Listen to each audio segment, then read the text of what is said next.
Yo, what's up guys? Welcome back sa ating channel at syempre panibagong poster na naman ang ating gagawin at ito ay request lang ng ating mga followers, so ayan gagawa natin. So matagal-tagal din tayong nawala, no?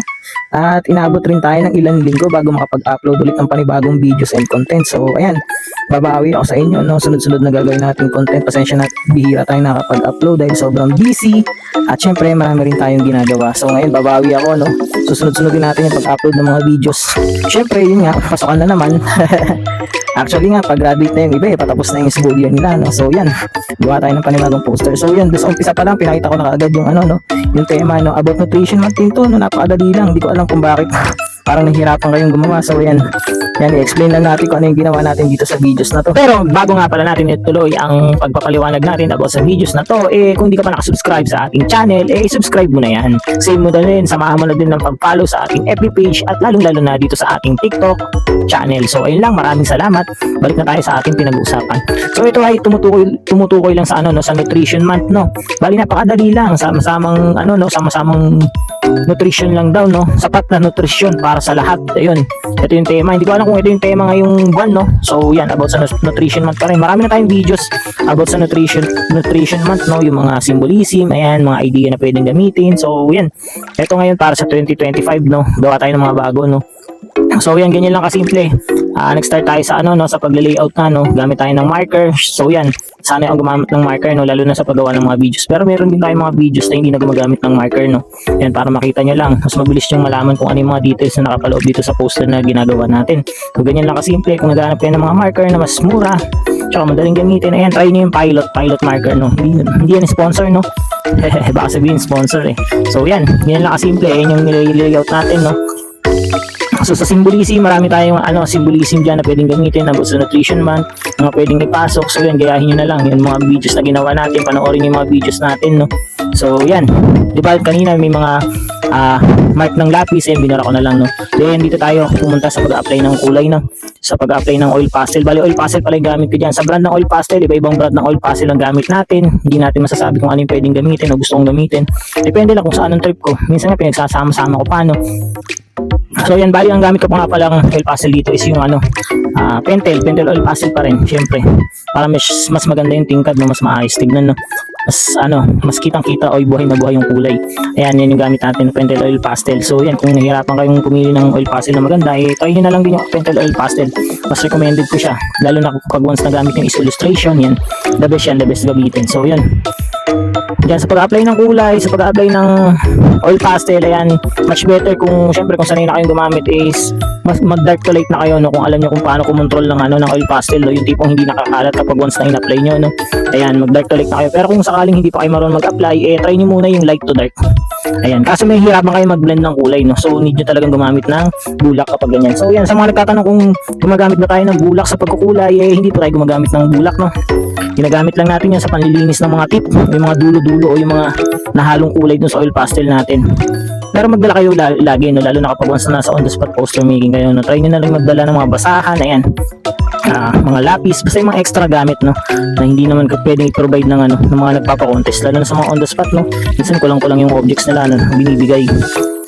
Yung mga ginagamit, yan, try nyo na lang din magdala, extra lang naman. Siyempre much better na rin na meron kayong ng mga bala na gagamitin, lalo na kapag may mga technique kayo diskarte na gusto nyo i-apply para mas mapaganda pa o mas yung maayos at maganda sa paningin ng mga judge yung mga gawa nyong mga poster. Iba-iba kasi may mga technique pa, iba nga gumagamit pa ng mga marker, no, yung mga colored marker. Ayan, pwede naman yan, basta allowed gumamit, no, hindi kasama sa rules o yung sa batas ng poster na sinasalihan nyo. Lagi kayong tumingin sa rules ng ng contest, no. Minsan kasi sinasabi bawal daw yung talagang mga words, ayan, bawal gumamit ng markers, ayan, diba, may mga sinasabi na ganyan. Pero minsan talaga nasa rules yan ng isang contest. Pwede yung tanungin sa mismo nagpa-contest, no. Lalo na kapag once na kunwari misqualified kayo tapos hindi naman sinabi sa rules nila na bawal, pwede kayong umapila, no. Pwede yung i-reklamo kasi hindi naman nila sinabi sa rules na bawal, diba. Tapos syempre alam niyo na sa sarili niyo na matagal na kayong sumasali sa contest, tsaka matagal niyo na rin ginagawa yun, tapos bigla kayong i-disqualified, wala naman pala sa rules nila. Yun, ganun lang kasimple, no. lagi kayo magtatanong, titingin sa mga rules. Meron naman kasi pinapakitang form yan kapag once sa isang contest, no. Meron kayong mga para mga waiver o yung mga form guidelines, no. Yan, babasahin nyo lang muna, titignan nyo ng maigi bago kayo sumali sa isang contest. As yun sa process ng pagkukulay natin, ayan. Meron ako mga tutorials dyan, no. By the way, may mga tutorials nga pala tayo, may mga videos tayo dyan kung paano magkulay, no. Ayan, pinapakita ko din kung ano yung mga proseso ko sa pagkukulay, yung mga techniques na dapat yung gawin, mga dapat dalhin sa isang contest kapag sasali kayo. Ayan, marami akong videos dyan, scroll nyo na lang ng scroll. Ayun, subscribe na din yung video, no. Kung gusto nyo rin naman na may mga matulungan kayo, i-share nyo na din yung video para syempre marami pang matuto tsaka mainggan nyo sumali sa contest, no. So yan, makikita nyo sa poster natin dito, no, may dalawang kabataan, no, isang babae at lalaki, no. So yan, syempre gender nga, no, sa gender, ayan, babae at lalaki. So tumutukoy yan sa sa parang para sa lahat nga, di ba? Sama-samang nutrition, no? Sapat na nutrition para sa lahat. So yan, syempre hindi mawawala yung Go Grow and Glow Foods. Ayan, syempre napaka-importante pagkain yan, no? Na masustansyang pagkain para sa ating katawan, no? Para makatulong sa maayos na pagpapalaki ng kabataan ng isang individual. So yan, tapos meron parang timbangan. Ayan, syempre sapat na timbang, no? Syempre yung iba nabibilang sa malnourished, yung iba naman sa obesity. Yun, so dapat kailangan maayos yung timbang ng isang kabataan, no? Yung nararapat sa sa edad niya at saka sa katawan niya, yon. So ganun. Tapos syempre may simbolismo ng bahay, saan ba nagsisimula yung pagkakaroon ng maayos na kalusugan ng isang kabataan. Ayan, sa mentalidad niya, sa physical niya. So yan, syempre nag-uumpisang nahuhubog yan sa loob ng bahay, syempre sa tulong ng magulang, ayan, sa mga kapatid o sa mga taong naging kahalubilo niya araw-araw, no. Yan, tapos syempre yung maayos na kapaligiran, yan, naglagay na rin tayo ng simbolismo ng ng puno, mga puno, yan, tumutukoy yan sa maayos na kapaligiran, malinis na kapaligiran. Syempre yun nga, syempre yung Clean and Green Project natin, kailangan natin tumulong dyan, no, para mapanatili yung maayos na na kapaligiran. Ayan, sistema ng hangin, ayan, di ba, yung iwas sa pollution, yan. Tapos syempre yung makikita nyo parang may droplets na tubig, no. So yan, parang sa yan parang sinisimbolismo ko dyan is yung colostrum, no. Ayan, yung nakukuha sa breastfeeding. Ayan, yung nutrition na nakukuha sa breastfeeding. Ayan, tapos susunod, ayan, ginamit ko yung sinag ng araw bilang division, no, bilang divider. Yan, tapos ano pa ba, ano ba yung mga simbolismo na makikita? Ayan, makikita nyo man yung mga prutas, gulay, yung mga normal na kinakain ng isang kabataan para magkaroon ng malusog na pangangatawan. Ganyan lang kasimple, guys. Simple lang yung yung poster, no. Tapos bali papagandahin nyo na lang yung poster nyo kung paano nyo i-representa bilang isang poster. Kunwari nakabuo na kayo ng isang tema, konsepto, as gawa kayo ng sketch, no, guys. Tignan nyo kung magiging maganda siya sa mata. Yung visual niya kailangan maging maayos, no. Kailangan pag tingin pa lang ng judge, parang naikikwento mo na kung ano yung meron sa loob ng poster mo. So yan, di ba?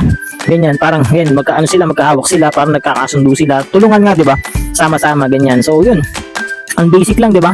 Kasi yan, may mga parang tao-tao, yung mga tao-tao na yan sa ibabaw, no, sa ulo, sa may tapat ng ulo ng mga bata, no, magkakahawak kamay. Syempre parang tutulungan nga sila, nagkakaisa. Yun, ganun kasi syempre, guys. Tapos lagay lang kayo ng kunwaring mga buildings. Ayan, syempre patungkol sa progreso, di ba? Tapos ano pa ba? Yung sulo, ayan, sumisimbolo siya sa sa success. Yan, sa pag-unlad, ayan, di ba? Ganun lang kasimple. Tapos syempre, ginawa ko na din yung background natin na green, no. Syempre para sa kalinisan, di ba? Ayun, malusog na na kapaligiran. Ayan, ganyan lang kasimple. So yan, tapos na agad yung poster natin. Sana may tututunan kayo, no. Kung hindi ka pa nakasubscribe, mag-subscribe ka na. Kita-kits sa next video. Maraming salamat. Share mo yung video para mas marami pa tayong matulungan. So ayun lang. Kita-kits ulit. See you and God bless. Enjoy. Thank you.